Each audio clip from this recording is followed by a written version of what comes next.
మొట్టమొదటిగా ఈరోజు మాకున్నటువంటి సమాచారం ప్రకారం తెలుగుదేశం పార్టీతో పాటు జనసేన పార్టీ కూడా అన్రికగ్నైజ్డ్ పార్టీ.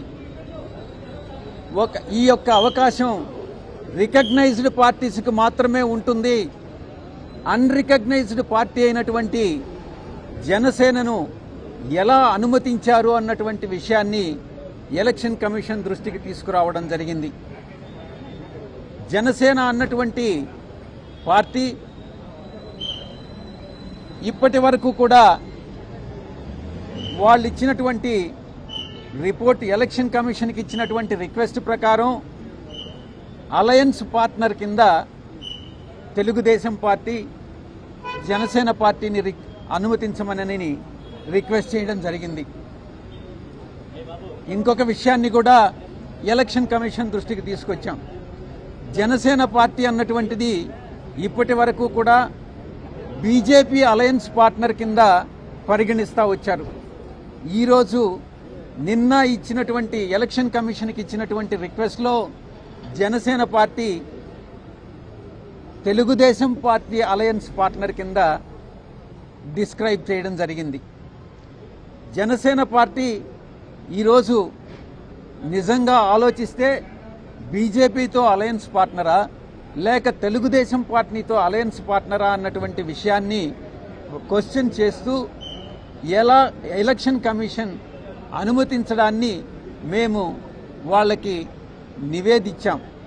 ఇలా అనుమతించడం సమంజసమేనా అన్నటువంటి విషయాన్ని ఎలక్షన్ కమిషన్ దృష్టికి తీసుకురావడం జరిగింది. ఇక రెండవ విషయం, జనసేన అన్నటువంటిది unrecognised political party. Glass symbol అన్నటువంటిది ఒక జనరల్ సింబల్. అటువంటి సింబల్ని గతంలో 2019 ఎన్నికల్లో గడిచినటువంటి ఎన్నికల్లో glass symbol throughout the state ఇవ్వడం జరిగింది.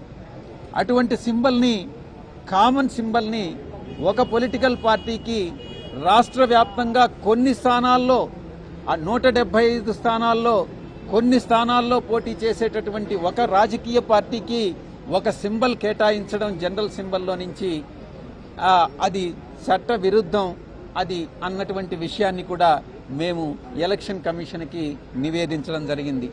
ఈ రెండు విషయాలు కాకుండా మరొక విషయం, మూడవ అంశం,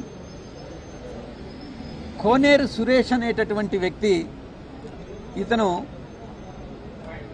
తెలుగుదేశం పార్టీ ఎలక్టోరల్ సెల్లో ఏదో సమ్ పొజిషన్లో ఉన్నాడన్నమాట.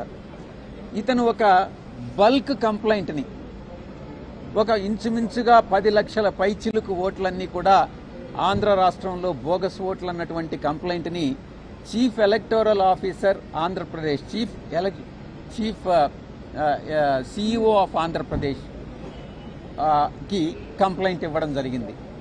మా యొక్క మొట్టమొదటి ప్రశ్న, CEO of Andhra Pradesh bulk complaint అనేటటువంటి దాన్ని యాక్సెప్ట్ చేయవచ్చా? యాక్సెప్ట్ చేయడం అన్నటువంటిది వైఎస్ఆర్ కాంగ్రెస్ పార్టీ తప్పుపడతా ఉంది.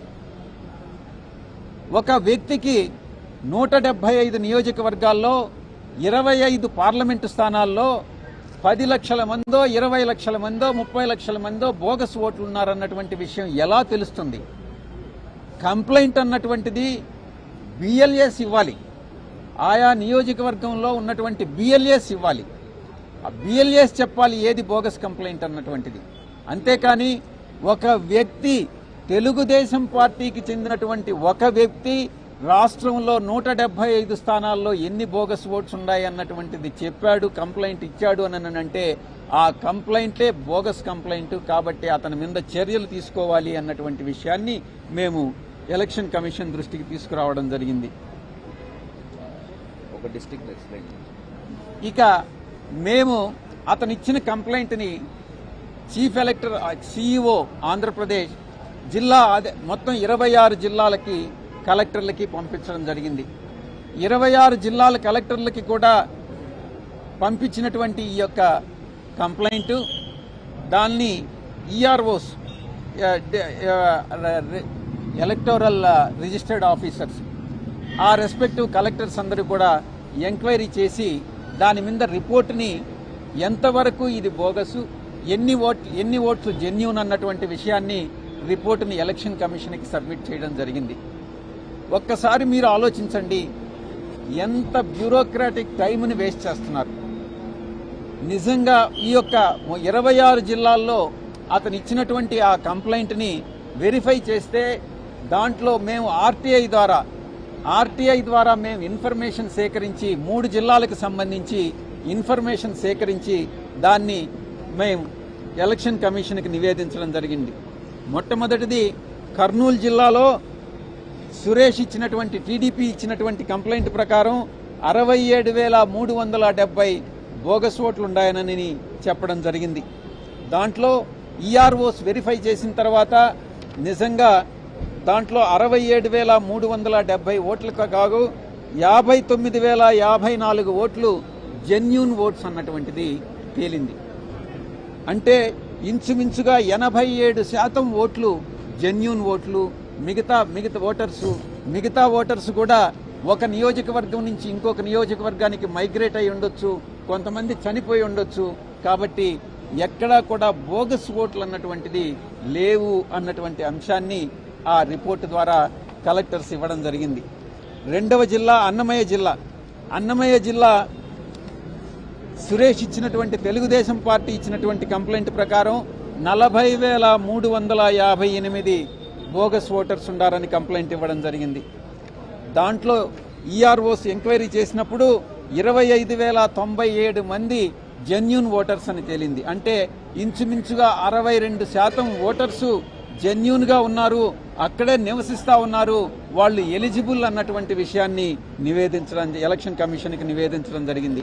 ఇక విశాఖపట్నం జిల్లాలో తెలుగుదేశం పార్టీ ఇచ్చినటువంటి కంప్లైంట్ ప్రకారం 38,872 ఓట్లు బోగస్ ఓటర్స్ అని కంప్లైంట్ ఇచ్చారు. దాంట్లో ఆ 32,000కి సంబంధించి 26,123 ఓట్లు జెన్యూన్ ఓట్లుగా తేల్చారు. అంటే ఇంచుమించుగా 67% ఓట్లు జెన్యూన్ ఓట్లు అన్నటువంటివి తేలింది. మేము ఒక్కటే చెప్పాం, ఆర్టీఐ కింద మేము సేకరించినటువంటి ఇన్ఫర్మేషన్ కరెక్ట్ ఇన్ఫర్మేషన్. ఆ సమాచారాన్ని బట్టి తెలుగుదేశం పార్టీ ఉద్దేశపూర్వకంగా వైఎస్ఆర్ కాంగ్రెస్ పార్టీ ఓటర్స్ని టార్గెట్ చేస్తూ ఉంది. కాబట్టి వైఎస్ఆర్ పార్టీ సింపథైజర్స్ని టార్గెట్ చేస్తూ ఉంది. కాబట్టి ఇటువంటి కంప్లైనెంట్ ఎవరైతే ఉండారో, కంప్లైంట్ ఇచ్చారో, తెలుగుదేశం పార్టీ తరఫున సురేష్ లాంటి వ్యక్తులు, దుర్మార్గులు ఎవరైతే బోగస్ కంప్లైంట్ ఇచ్చారో వారి మీద చర్యలు తీసుకోవాల్సిందిగా ఎలక్షన్ కమిషన్కి విజ్ఞప్తి చేయడం జరిగింది. ఎలక్షన్ కమిషన్ ఇక స్టేట్ ఎవరైతే CEO, election commission CEO Andhra Pradesh ఉన్నారో వారికి ఇటువంటి bulk complaints, bogus complaints accept చేయకుండా ఎలక్షన్ కమిషన్ ఆదేశాలు ఇవ్వాల్సిందిగా ఎలక్షన్ కమిషన్కి మేము నివేదించడం జరిగింది. ఇక నెక్స్ట్ ఇష్యూ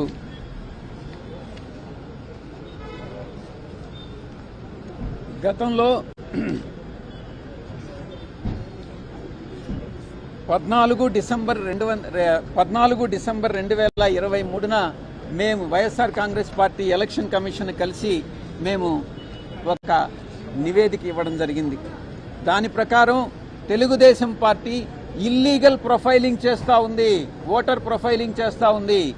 ఈ దేశంలో ఏ వ్యక్తికి కూడా, ఏ రాజకీయ పార్టీకి కూడా ఒక ఓటర్ యొక్క క్యాస్ట్ ఏంది, నీ కులం ఏంటి, నీ మతం ఏంటి, గతంలో నువ్వు ఏ రాజకీయ పార్టీకి ఓటేశావు, రాబోయేటటువంటి ఎన్నికల్లో ఏ పార్టీకి ఓటేస్తావో అనేటటువంటి అడిగేటటువంటి హక్కు లేదు.